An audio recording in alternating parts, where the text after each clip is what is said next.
the rock star of radio, Vicki McKenna.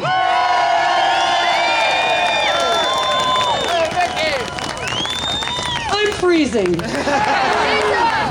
Thank you all for staying so late. I know we're losing daylight.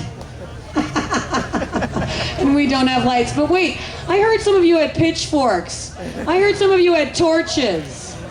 I've seen you carrying them around. So if we go so far into this evening that we lose daylight, just pop on the torches, will you please? Thank you all for coming. I really thought, seriously, we get a couple hundred folks. It's freezing cold. We actually now have a head count. We have over 3,000 people in Franksville. It's freezing, and we have 3,000 people in Franksville, Wisconsin, on a lawn, you know, on a county highway. And it's not because you felt like freezing your butts off. It's because finally now, everybody figured out that it's all about you. It's individual people getting together with individual people doing amazing things. Tell me, raise your hand if anybody thought we would be right here at this point in time. Did anybody a year ago think that there would be 3,000 people on a freezing January afternoon in Franksville, Wisconsin saying, I want my country back? No. The penalty for losing an election, people should not be losing our country. Yeah. And you all figured it out a little while ago. And now we are more than just a bunch of ticked off people without a lot of direction. We've got direction. We know we have power. We have shown our government they don't get to take it from us. If they want to take it from us, they're going to have to point guns at our head to take it from us. Yeah. There's a sign. Everybody look at the sign. At least Jesse James used a gun. If these people want our country, I say they point a gun at my head and say, give it over. And you know what? I'll say no. That's right. And so will every one of you. And so will the thousands who have shown up at these kinds of events around this country since April of 2009. April of 2009 is where the Renaissance of Liberty took place for the very first time. In Madison, Wisconsin, in Sheboygan, Wisconsin, Racine, Wisconsin, Green Bay, Wisconsin, in Chicago, Illinois, Atlanta, Georgia, Dallas, Texas, and New York City. Thousands of us said, nah, you don't get my taxes, you don't get my country, you don't get my kids, you don't get my grandma, you don't get my health care. You don't get to take everything that I worked my ass off for to line the pockets of your crony capitalist spending constituencies. That is why we're here. And we are on the precipice, folks, of taking this country back. Nancy Pelosi and Harry Reid, as we speak, are locked behind closed doors. They're taking more of our cash to try to bribe more constituencies to sign on to a bill 62% of the American people have said they don't want. Harry Reid and Nancy Pelosi said, yeah, who cares? We don't want it, and they said, who cares? 70% of us don't want this stimulus, and Nancy Pelosi and Harry Reid said, who cares? 70% of us didn't want to bail out the banks, and Nancy Pelosi and Harry Reid said, who cares? I know you care. That's why you're here, and that is why this must continue. None of you thought you were a power. None of you thought you were a force a year ago. I didn't either. I got a radio show. All I can do is gripe, right? Look at what we've done. Turn around and look at yourselves. Hug yourselves, kiss yourselves. I don't care. It's all good here. Keep you warm. We didn't do it with a leader. We didn't need someone to tell us what to do. Didn't need someone to tell us where to go. Didn't need someone to tell us what to say. Didn't need someone to say it's the Republicans, it's the Democrats. You all just figured it out on your own. You figured it out without me going on the radio and saying, this is socialism. Look at that sign right there. You get it. Look at the hammer and the sickle. Barack Fidel Obama. That's what we elected president, people. And I'm going to tell you something. He didn't campaign as a communist, did he? No. He didn't campaign as a Marxist. He didn't campaign as a socialist.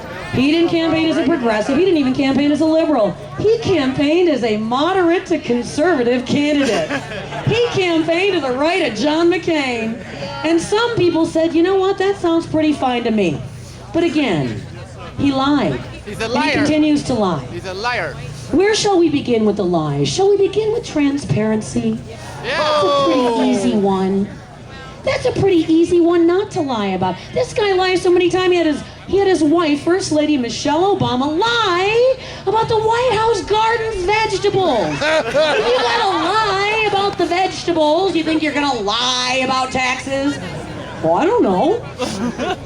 And now our economy is at 10% unemployment and holding. With information that came out last week that if we had counted the people who just stopped looking for a job, we'd be at 10.5%. And if we counted all of the people over the course of the recession that stopped looking for a job, we'd be at 17.9%. That sucks. And what's his solution? Another $170 billion jobs plan. Jobs. Let's talk about jobs.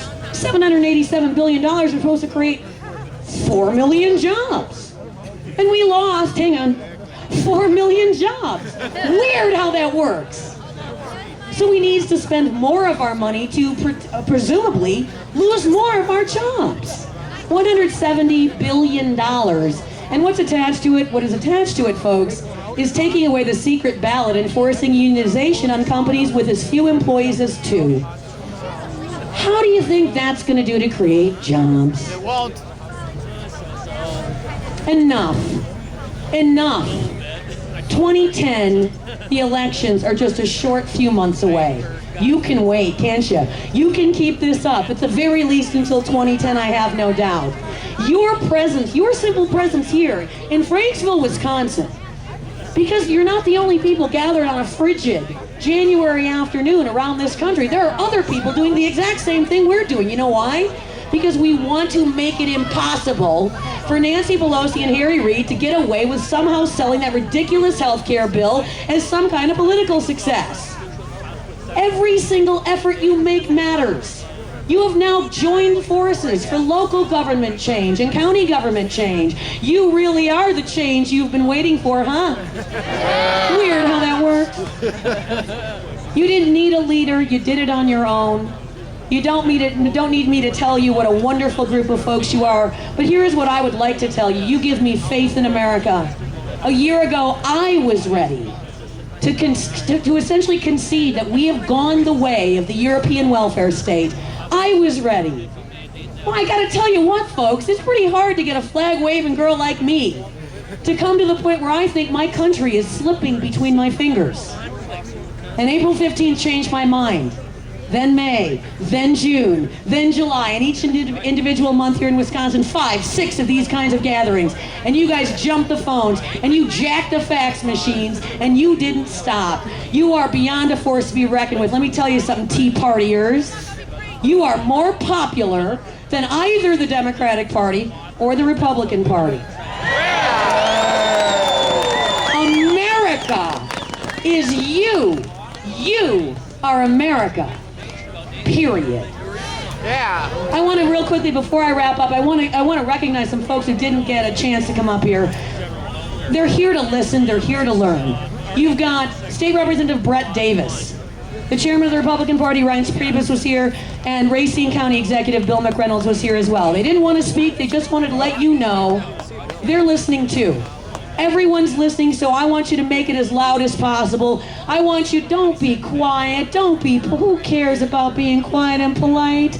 Come on, it's more fun when you can hear somebody in the cheap seat, so let's hear it. God bless America. Thank you.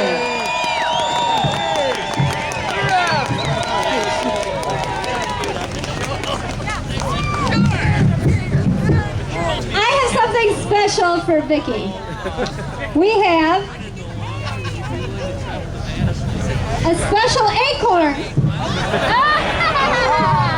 This is for you to throw in the fire. This represents all the corruption and insanity that we've been seeing, and we are going to throw it in the fire as a symbol of what we are going to stop. Voter fraud will be stopped in 2010.